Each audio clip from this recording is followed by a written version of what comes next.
Shalom jemaat yang dikasihi Tuhan. Hari ini kita sungguh-sungguh sangat bersyukur karena kita masih diberi kesempatan untuk beribadah bersama-sama walaupun secara online.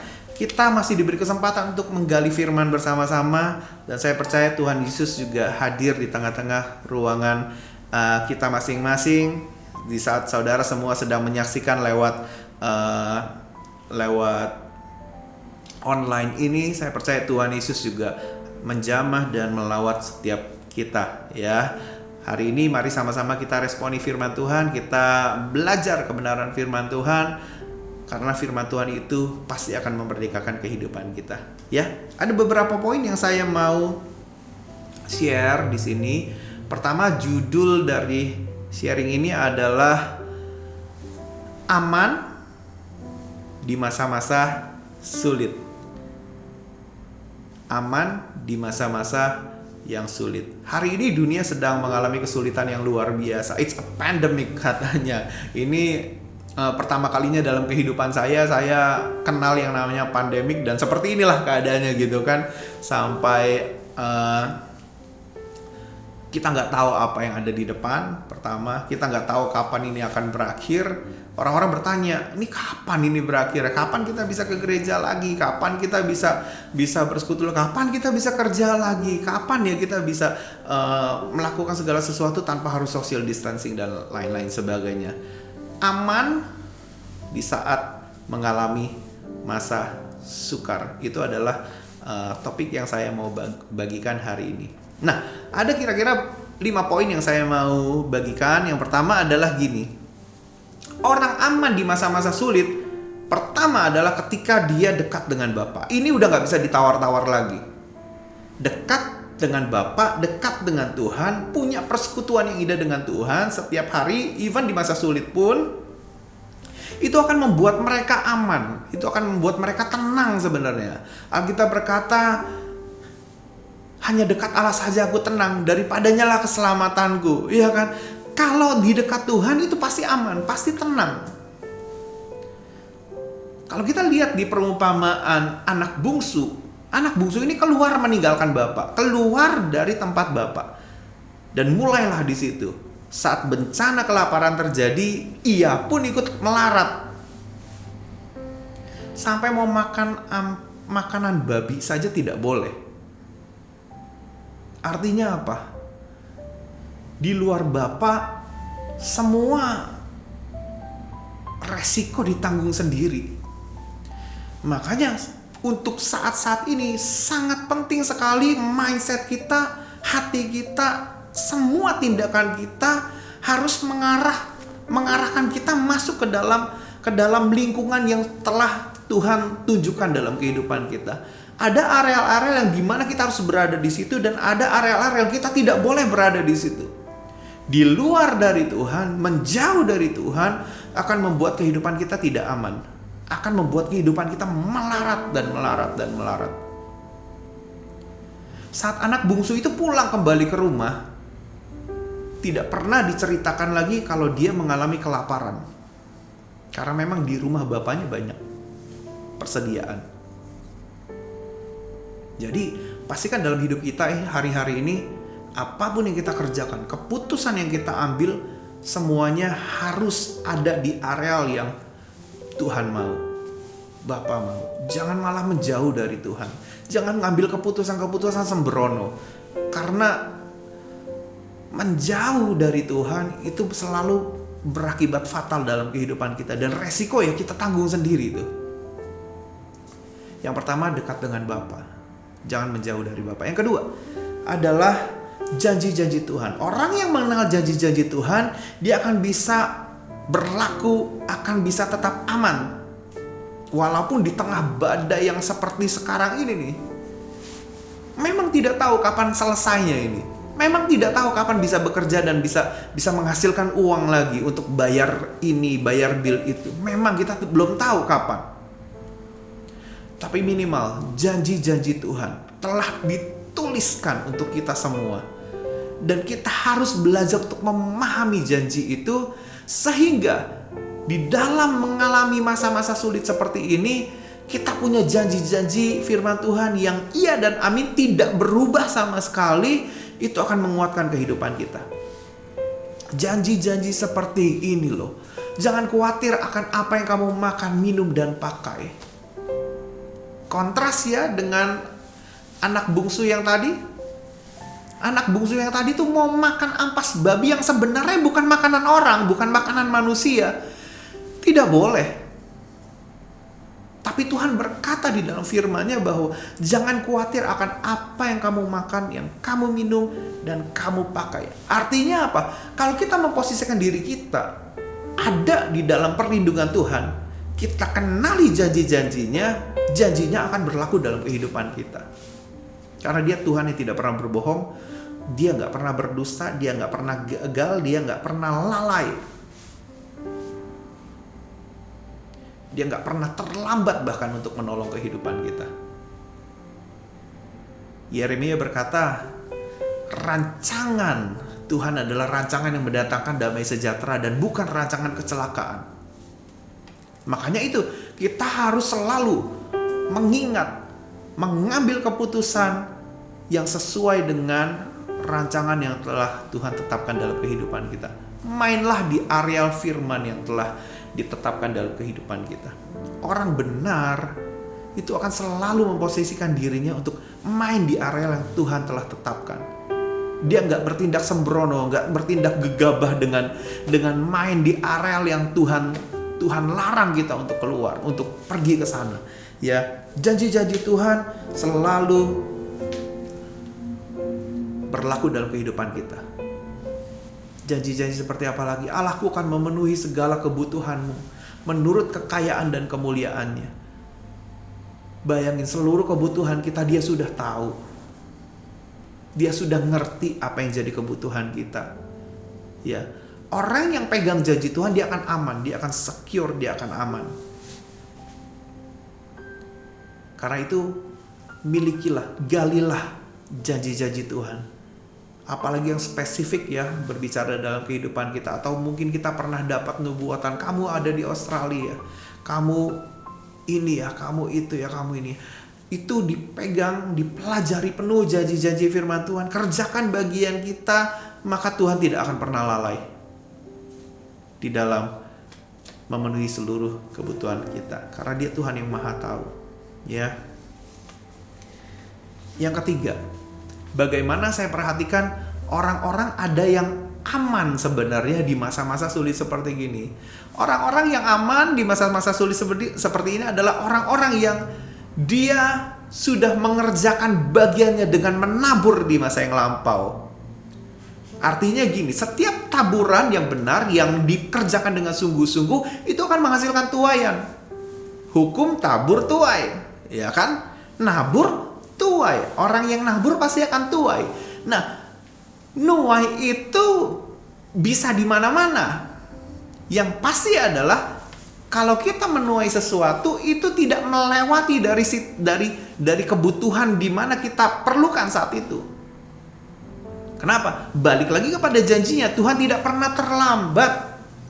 Dia bukan Tuhan yang suka ngutang, Dia bukan Tuhan yang suka berhutang. Artinya apa? Kalau kita mengerjakan bagian kita, menabur di tempat yang di saat yang tepat di masa-masa lampau, hari ini kita akan mengalami tuaian demi tuaian.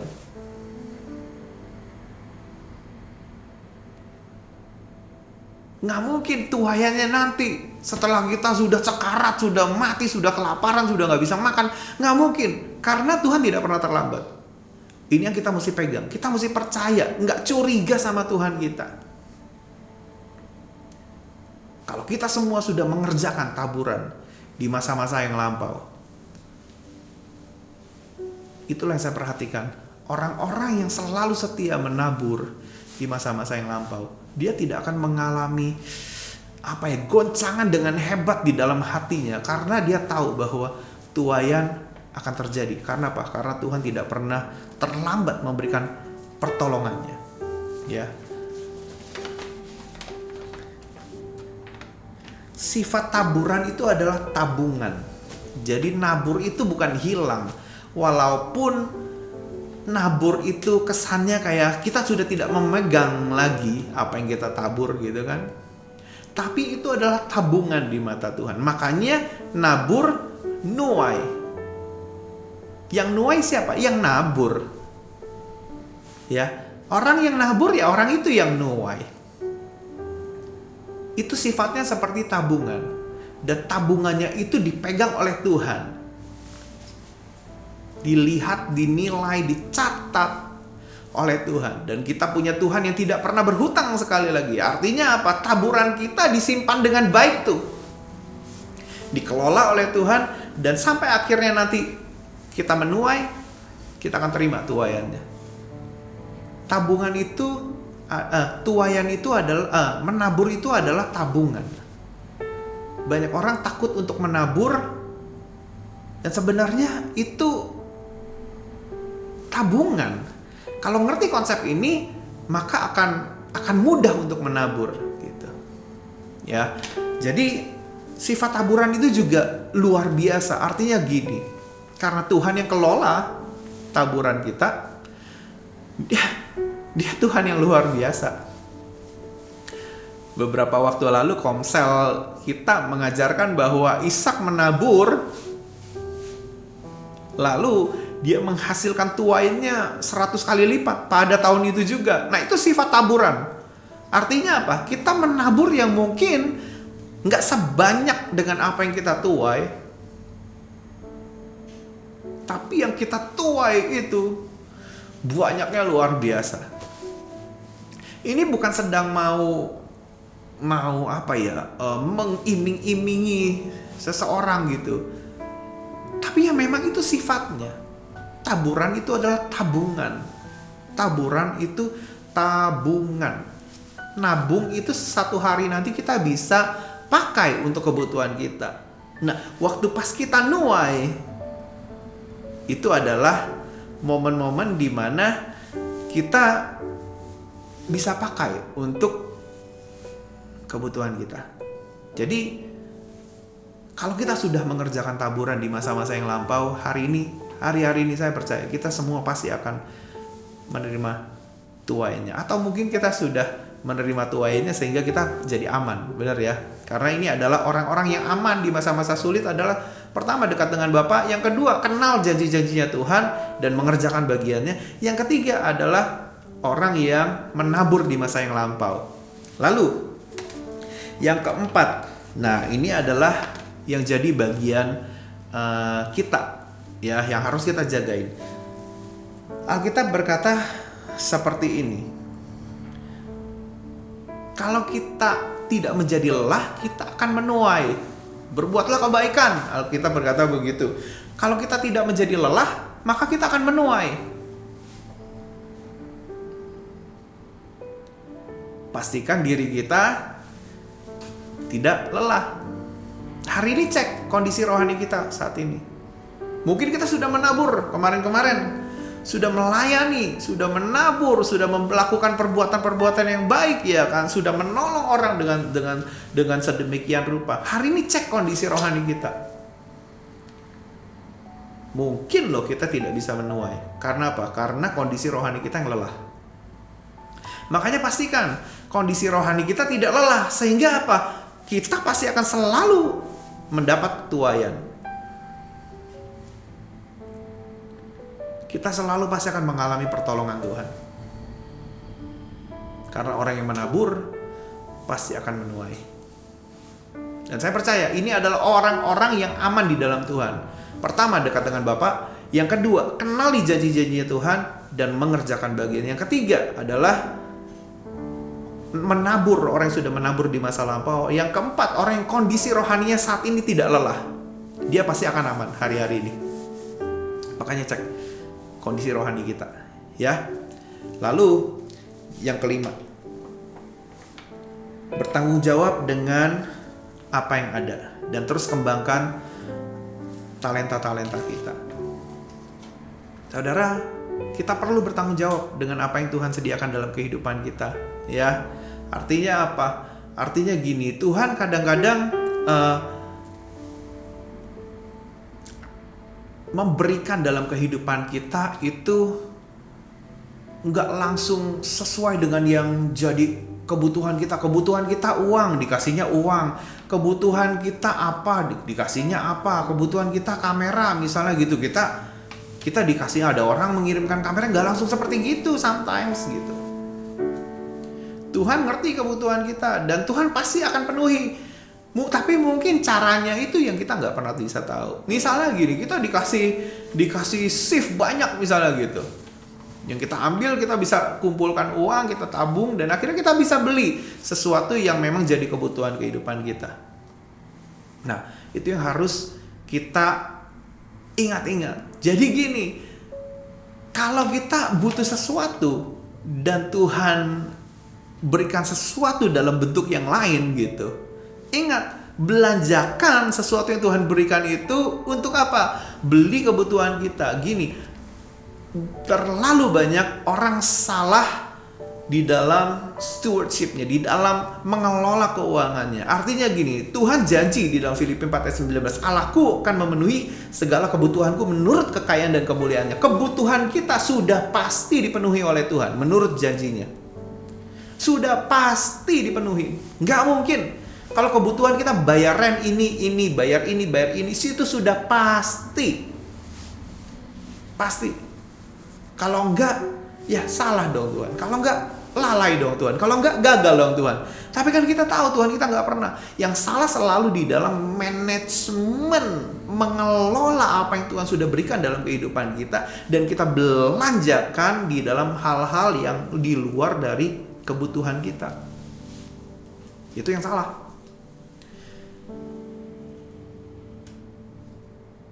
Nah makanya kita mesti hati-hati. Belajarlah mengembangkan talenta manajemen soal belanja kebutuhan ini, ya kan? Milih di dalam hati pikiran ini, milih yang mana nih yang harus kita belanjakan. Ini apa kebutuhan, ini apa keinginan, ini apa entertain dan yang lain sebagainya. Kita mesti belajar pilih-pilih itu dan mengembangkan dan mempercayakan seluruh keuangan kita di tangan Tuhan. Dan orang yang berhasil memilah-milah itu, punya hikmat di dalam hal itu, dia akan tenang walaupun di masa-masa sulit seperti ini. Karena janji Tuhan begitu banyak. Terutama soal keuangannya, terutama soal pemenuhan kebutuhan hidup. Janji Tuhan luar biasa banyak sekali.